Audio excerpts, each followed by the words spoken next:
যে আপনি লিখেছেন নাবালক যদি কোনো ওয়াক্তের আজান দেয় নামাজের তাহলে কোনো ধরনের সমস্যা হবে কিনা।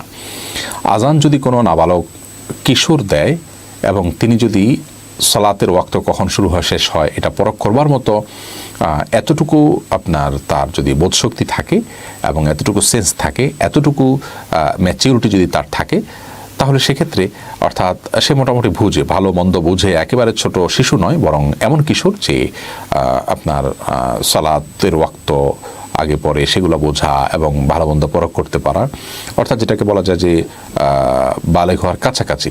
তো এই টাইপের যদি হয় তাহলে সেক্ষেত্রে এতটুকু বোধ থাকলে, এতটুকু সেন্স থাকলে সেই কিশোর আজান দিলে আজান হয়ে যাবে।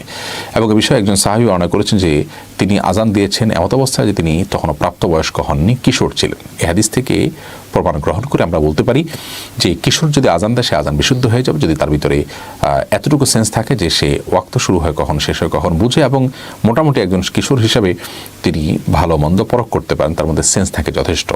আর যদি একেবারে শিশু সুলভ হয়, একেবারে শিশু টাইপ হয় যে তাকে যা বলা হয় শুধু সে সেটাই বোঝে, আজানের বাক্যগুলো শুধু বলতে পারে আর কিছু তার ভালো মন্দ সে পরখ করতে পারে না, তাহলে এরকম শিশুকে দিয়ে আজান দেওয়ানো উচিত নয়। ফরজ যে আজানগুলো ওয়াক্তের আজান আছে সে আজান। ফাহিম খান আপনি লিখেছেন মেয়েরা কোথাও ঘুরতে গেলে নামাজের সময় হয়ে গেলে পর্দার বিধান মেনে খোলামেলা জায়গায় নামাজ পড়তে পারবে কি? কোথাও যদি মেয়েরা ঘুরতে চান তাহলে সেক্ষেত্রে তাদের সালাতের আয়োজন আছে, মেয়েদের জন্য আলাদা এরকম কোনো জায়গায় সালাত পড়া উচিত। যদি সেরকম কোনো জায়গা না থাকে তাহলে সেক্ষেত্রে উন্মুক্ত জায়গায় সালাত আদায় করলে সালাত হয়ে যাবে, কিন্তু উন্মুক্ত জায়গায় পর্দার সাথে সালাত আদায় করলেও তার চাইতে তিনি যদি একটু ভেতরে গিয়ে কোনো দোকানে, অন্তত কোনো একটা অফিসে গিয়ে বা কোনো একটা মসজিদে গিয়ে যেখানে তিনি সেফ থাকবেন সম্পূর্ণ, সেরকম কোনো জায়গায় গিয়ে তিনি সালাত আদায় করে কাউকে রিকোয়েস্ট করে হলেও সেখানে জায়গায় সালাত আদায় করা উত্তম। অন্তত কোনো কিছুর আড়ালে দাঁড়িয়ে সালাত আদায় করতে পারলে ভালো। কারণ নবী করিম সাল্লাল্লাহু আলাইহি ওয়াসাল্লাম হাদিস থেকে আমরা জানতে পারি মেয়েদের জন্য তাদের যে বাড়ির চৌহদ্দি, বাহিরে সালাত আদায় করার চাইতে তাদের সেই চৌহদ্দির ভেতরে সালাত আদায় করা উচিত। সেই চৌহদ্দির ভেতর থেকে নিয়ে বাড়ির ভবনের ভেতরে সালাত আদায় করা আরও উত্তম। আর একেবারে ভেতরে কোনো কক্ষ থাকলে সেখানে সালাত আদায় করলে আরও বেশি উত্তম। এখান থেকে বোঝা যায় নারীরা খুব বেশি খোলামেলা জায়গায় সালাত আদায় করাটা তাদের জন্য উত্তম কাজ নয়। তবে হ্যাঁ, অবশ্যই তিনি তার পর্দা পরিপূর্ণ রেখে যদি সালাত আদায় করেন সালাত হয়ে যাবে, কোনো অসুবিধা নেই, বড় কোনো গুনাহ হবে না। জাস্ট উত্তম হলো ভেতরে পড়া এবং ভেতরে অ্যারেঞ্জমেন্ট থাকলে সেই অ্যারেঞ্জমেন্ট অনুযায়ী তিনি ভেতরে পড়া ভালো। হ্যাঁ, এটা ঠিক যে অনেক জায়গায় ভেতরে পড়ার মতো সেরকম কোনো জায়গা থাকে না, উন্মুক্ত জায়গায় পড়তে হয়, তাহলে সেক্ষেত্রে অবশ্যই তার জন্য সেটা জায়েজ আছে ইনশাআল্লাহ বিইذنিল্লাহ।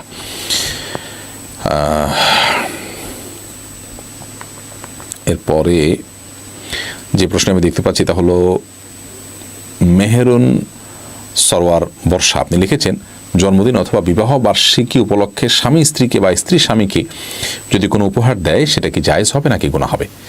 জন্মদিন উপলক্ষে একটা এক্সক্লুসিভ আলোচনা আমরা ইনশাআল্লাহ বিইذনিল্লাহ খুব শীঘ্রই আপনাদেরকে উপহার দিতে পারবো বলে আশা করছি। কারণ জন্মদিন উদযাপনের বিষয়টি এটা নিছক অপচয় এবং নিছকই একটা বিজাতিদের সাথে সাদৃশ্য গ্রহণ নয়, এর পেছনে অনেক বাজে আকীদা, বিশ্বাস এর ভূমিকা রয়েছে, যার কারণে একজন মুসলমান আসলে এটা করতে পারেন না।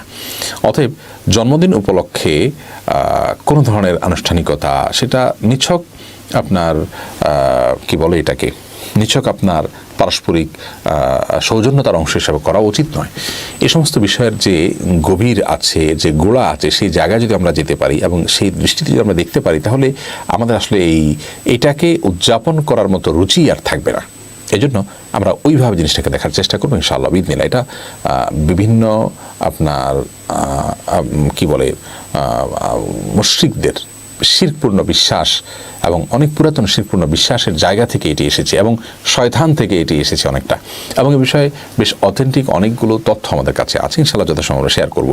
বিবাহবার্ষিকী উপলক্ষে আপনার এটার পেছনে যেহেতু কোনো গোড়ার ইতিহাসে কোনো বাজে বা নোংরা বিশ্বাস বা ভুল বিশ্বাস এরকম কোনো কিছু নেই, সেই হিসাবে বিবাহের বার্ষিকীর দিনটা স্মরণ হলো স্বামী স্ত্রী একে অন্যকে আপনার জাস্ট এই দিনটার কথা স্মরণ হয়ে তাদের ভালো লাগা কাজ করলো, এটুকুতে দোষের কিছু নেই। কিন্তু এর বাইরে এটাকে নিয়ে আনুষ্ঠানিকতা করা সেটা ফাসিকদের সাদৃশ্য গ্রহণ। নবী সাল্লাল্লাহু আলাইহি ওয়াসাল্লাম বলেছেন মান তাশাব্বাহা বিকওমিন ফাহুমিনহুম, যে ব্যক্তি কোনো জাতির সাদৃশ্য গ্রহণ করবে সেটা তাদের অন্তর্ভুক্ত হবে। এই জন্য কোনো আনুষ্ঠানিকতা নয়, জাস্ট একে অন্যে পরস্পর তারা স্মরণ করে তাদের ভালো লাগা কাজ করলো, তাদের সেই মানে সুখ স্মৃতিটাকে তারা চারণ করলো, এটুকুতে দোষের কোনো কিছু দেখছি না ইনশাআল্লাহ বিদিন আল্লাহ আলমী সব। ফরিদা ইয়াসমিন রুমি আপনি লিখেছেন, কোনো বিবাহিত মেয়ে ডিভোর্স ছাড়া অন্য পুরুষকে কি বিবাহ করতে পারে? না বোন, কোনো বিবাহিত মেয়ে ডিভোর্স ছাড়া অন্য কোনো পুরুষকে বিবাহ করতে পারে না। ডিভোর্স ছাড়া যদি অন্য কোনো পুরুষকে বিবাহ করেন তাহলে পরবর্তী বিবাহটা বাতিল বিবাহ হিসেবে গণ্য হবে, সে বিবাহ বিশুদ্ধ হবে না।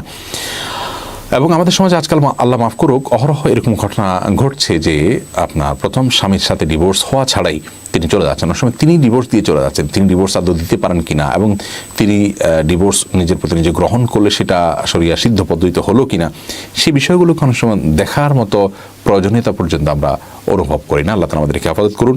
এই বিষয়ে আমাদের আরও বেশি দায়িত্বশীল হওয়া উচিত এবং আরও বেশি সচেতন হওয়া উচিত।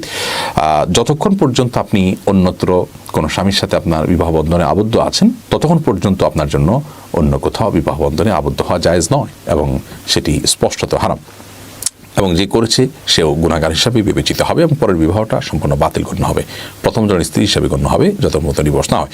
আর যে রুবেল পলোয়ান আপনি লিখেছেন, কোন স্ত্রীর যদি সন্তান না হয় এবং সমস্যাটা যদি স্বামীর কারণে হয় তাহলে কি স্বামী স্ত্রীকে বা স্ত্রী স্বামীকে ডিভোর্স দিতে পারে? কোন সন্তান করলে উপকৃত হতাম।